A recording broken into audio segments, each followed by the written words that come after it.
This is a special quadratic expression. We call it difference of two squares. It's whereby we have two square terms separated by a minus sign. As the name suggests, difference of two squares. And to do that, it's written out this form: a squared minus b squared. They must all be squares, a square term or a square number. And to do that, you just find the square root of both of these squares and put them in the bracket and make one plus and make one minus. So to do this, square root of a squared is a. So you put a in each of the bracket. Remember to put plus and minus. Square root of 9 is 3. And it's simple as that. The reason is that the factor pairs for negative 9 is 3 times negative 3, but when you add them, it should give you x 0. So the coefficient of x is 0. That's why it has to be plus and minus. Example 2, square root, that is x, square root of 1 is 1. So know your square numbers and your square root.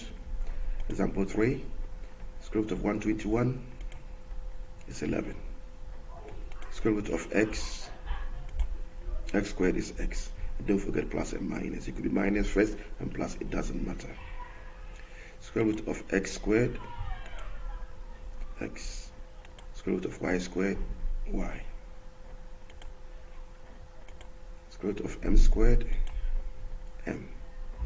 Square root of 81 is 9. Square root of b squared is b. So it has to do for every single term. That's why it's 9b. Here, square root of x squared, square root of 16. Do them step by step. X squared is x, 16 is 4, so become x over 4. Square root of 9 is 3, y squared is y, so it's 3y. That's it. Example 7, so they all work the same way. Work out the square root of both of them. 4 is 2, a squared is a. 25 is 5, b squared is b. A squared is a, 9 is 3. 49 is 7, b squared is b, and 25 is 5.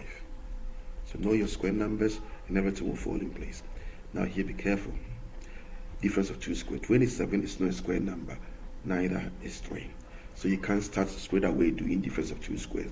Do a normal factorizing by factorizing 3.